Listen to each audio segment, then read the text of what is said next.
Será que as frutas, legumes e verduras que consumimos no dia a dia realmente estão aptos para o consumo? Ou estão contaminados com um nível de agrotóxicos acima do máximo permitido? Hoje, aqui no Atitude, vamos ver como é feito o monitoramento desses alimentos que estão chegando na mesa dos catarinenses.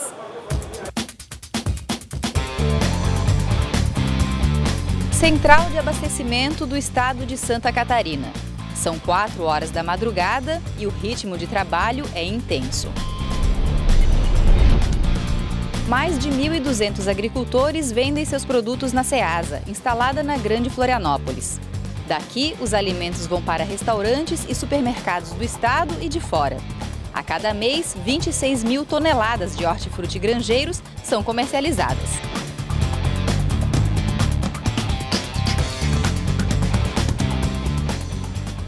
Estamos acompanhando uma equipe da Vigilância Sanitária do Estado. Nossos guias serão Letícia e Márcio, da Divisão de Alimentos da entidade. Eles vão coletar amostras de beterraba, banana e mamão, que depois serão analisadas em laboratório. O objetivo é verificar a existência de resíduos de agrotóxicos não autorizados ou acima do máximo permitido. Nós temos que coletar 10 bananas, de preferência verde, para chegar perfeita, né, no destino final. A gente coloca nesse primeiro saquinho, depois coloca para um outro que vai o lacre.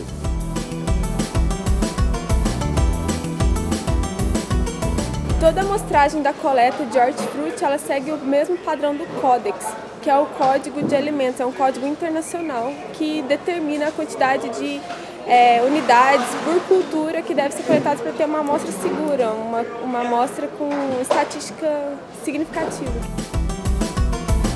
Esse aqui é um auto de coleta, é um auto da Secretaria de Saúde do Estado, da Diretoria, né, de Vigilância Sanitária. Nesse auto a gente preenche os dados do proprietário da venda, né, no caso aqui do box. Os dados do proprietário, o nome do box, o documento do proprietário e a produção, de onde que vem esse produto. A gente abordou o produtor para fazer a coleta, ele não possuía nota fiscal da produção e achou melhor não dar os dados e saiu. Mas aí nesse caso a gente vai pegar os dados na diretoria do Ceasa. É bastante frequente o pessoal às vezes não tá com a nota no momento da coleta. Ou às vezes não tem nem mesmo a nota. Daí é ruim para vocês isso? Atrapalha muito nossa rastreabilidade. Quando chega um laudo, a gente não consegue rastrear a origem do problema. A gente espera que as amostras cheguem no laboratório até amanhã, garantindo que o produto chegue bem acondicionado e chegue íntegro, não chegue amassado. E em seguida já o laboratório começa as análises, o processamento das análises. Desde 2004, Santa Catarina participa do Programa Nacional de Análise de Resíduos de Agrotóxicos. O último relatório, divulgado pela Anvisa, apontou que 28% das amostras coletadas no país tinham irregularidades. Não se trata só do uso de agrotóxicos, se trata de uso irregular, de uso de agrotóxico não autorizado, vários não autorizados para as culturas que são encontrados e de agrotóxico em concentrações acima do limite tolerável. É na Companhia Integrada de Desenvolvimento Agrícola de Santa Catarina que vamos colher mais informações sobre o uso de agrotóxicos. Nossa fonte é Milton Breda, gerente de fiscalização de insumos agrícolas. O Brasil hoje consome somente em nosso país anualmente cerca de 2,5 milhões de toneladas, sendo que quase a metade disso é utilizado com herbicidas. Nós, em Santa Catarina, não fugimos muito à regra e usamos em torno de 18 mil toneladas de agrotóxicos anualmente. Desse total, cerca de 45% são de herbicidas. Segundo Breda, existem em Santa Catarina mais de 800 pontos de venda registrados e licenciados para comercialização de agrotóxicos. Os produtos só podem ser adquiridos com receita, assinada por um engenheiro agrônomo. A aplicação é feita com aviões, máquinas agrícolas e até com equipamentos costais. O maior problema hoje o que é? É o uso excessivo e indiscriminado do agrotóxico. A legislação federal e a estadual, ela é muito clara, ela atribui responsabilidades em todos os níveis, para o fabricante, para o comerciante, para o profissional que receita e para o usuário. Conforme a gravidade da situação, poderá chegar inclusive a 4 anos de reclusão. Mas como punir sem saber a fonte exata do problema? Há 2 anos, o Ministério Público de Santa Catarina assinou um termo de ajustamento de conduta com o SEASA e outras entidades. Todos os produtos que estão sendo comercializados aqui precisam ter um rótulo identificando a sua origem. E a segunda ação é justamente o SEASA permitir a captação dessas amostras, ou amostras de alguns desses produtos, para que eles sejam submetidos a exames, a análise, para saber o nível de presença de agrotóxicos em todos esses produtos.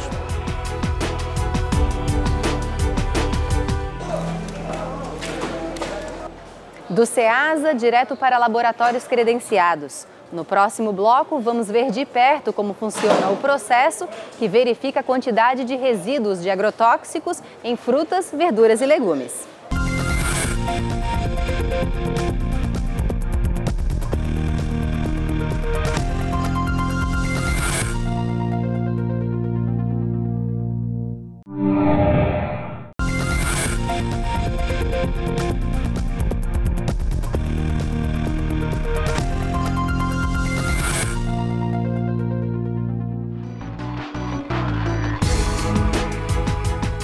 Depois de acompanhar na SEASA a coleta de beterraba, banana e mamão, fomos visitar um dos laboratórios brasileiros cadastrados para análise de agrotóxicos.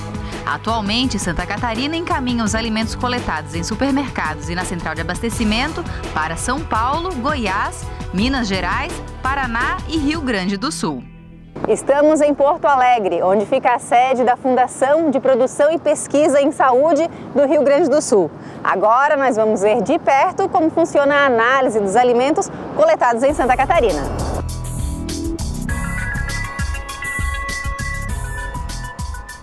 Esta é a divisão de análise de produtos do Laboratório Central do Estado, onde desde 1999 profissionais das áreas de Química e Engenharia de Alimentos se dedicam a encontrar e analisar resíduos de agrotóxicos em hortifrutigranjeiros.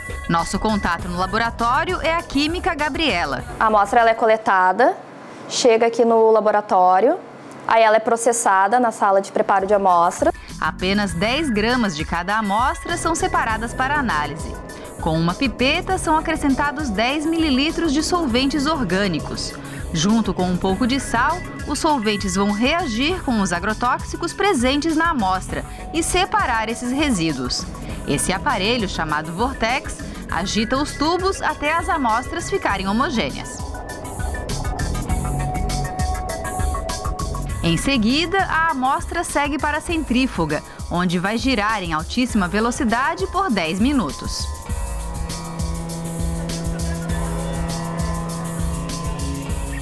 Então, depois a gente retira o tubo da centrífuga.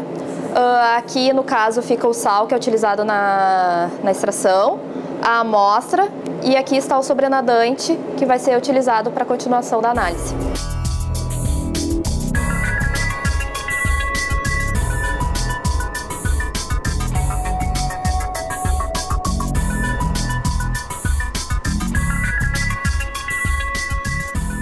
É esse aparelho que faz a leitura e quantificação dos agrotóxicos presentes em cada amostra. Cada agrotóxico tem uma estrutura química diferenciada e o aparelho consegue identificar e quantificar 234 ingredientes ativos diferentes.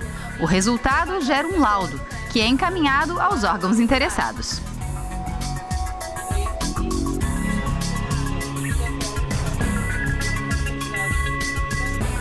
Segundo o último relatório divulgado pela Anvisa, 32,75% das amostras coletadas em Santa Catarina apresentaram irregularidades. Algumas excederam o limite máximo de agrotóxicos estabelecidos na legislação. Outras tinham produtos não autorizados para aquele tipo de cultura. Um total de 18 alimentos foram analisados. Todas as amostras de tomate, batata, repolho, maçã, laranja e manga estavam dentro dos limites de agrotóxicos permitidos por lei. No caso do abacaxi, cebola, arroz e feijão, 16% das amostras estavam insatisfatórias. Beterraba, cenoura e mamão apresentaram 33% de irregularidades. Na alface, 50% das amostras foram reprovadas. Pepino e couve registraram 66% de amostras insatisfatórias. Entre os morangos, 80% não passaram no teste. E no caso do pimentão, a reprovação foi completa, com 100% das amostras irregulares.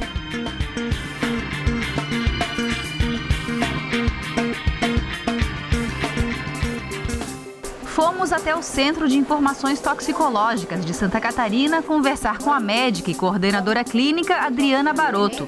Entre 2003 e 2011, mais de 5.000 pessoas entraram para as estatísticas do CIT, intoxicadas por agrotóxicos de uso agrícola. Na grande maioria, trabalhadores que não se protegeram como deveriam ou catarinenses que ingeriram ou tocaram acidentalmente os produtos. Perguntamos para a Adriana se existem riscos para a saúde de quem ingere alimentos com agrotóxicos. Existem alguns envolvimentos em casos de infertilidade, por exemplo, dificuldade da mulher engravidar, às vezes ou por problemas nela mesma ou por dificuldade de produção de espermatozoides pelo homem.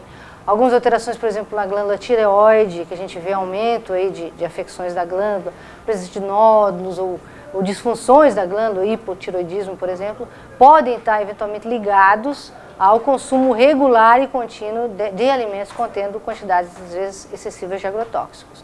Além de outros problemas de saúde, né? Hoje em dia, alguns agrotóxicos podem estar relacionados com problemas de câncer, né? Ou neurotoxicidade, né? Por exemplo, alguns agrotóxicos do grupo dos organofosforados, né? Estão relacionados, por exemplo, a problemas cognitivos, a problemas de memória, depressão, problemas neurológicos. No entanto, o que dificulta é a gente fazer a relação de causa e efeito, porque não existe um exame que vai te dizer, olha, esse indivíduo está com tal problema devido ao uso de tal agrotóxico. Não existe um exame que confirme isso. E como assim a gente se expõe não só a um agrotóxico, mas a dezenas deles, né, a relação de causa e efeito é difícil de ser estabelecida.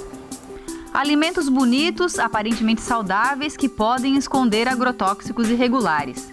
Alimentos que irão para nossas mesas, que serão servidos em restaurantes, vendidos em supermercados. Será que no nosso dia a dia podemos fazer algo para tentar evitar os efeitos de uma contaminação a longo prazo? A gente pode lavar esse alimento, alguns alimentos podem ser descascados, mas nada disso elimina o agrotóxico. A gente tira superficial, né? Aquilo que está na superfície da fruta, do legume, da verdura, mas não tem como eliminar a quantidade de agrotóxico que tem nele. A gente poderia optar por escolher alimentos orgânicos, né? Que eles não são isentos, né? Mesmo porque a água da chuva já está contaminada com agrotóxico, às vezes é irrigado de um rio contaminado com agrotóxico, mas os alimentos orgânicos, como o próprio nome diz, como a gente não usa praticamente agrotóxico, vão ter teores muito menores de agrotóxico, então seria uma escolha interessante. Assim como escolher alimentos certificados, né, que a gente sabe que provavelmente se é certificado é porque utilizou agrotóxico em quantidade correta, respeitou o tempo entre a última aplicação e a colheita, isso é importante para não ter, às vezes, restos excessivos de agrotóxicos, né? Outra coisa interessante, escolher frutas, verduras da época, porque daí se utiliza menos agrotóxicos, né, nas culturas da época. Claro que se ele nasce mais naquela época, a gente não precisa usar tantos produtos químicos para aquela planta sobreviva, né? Então, isso é importante.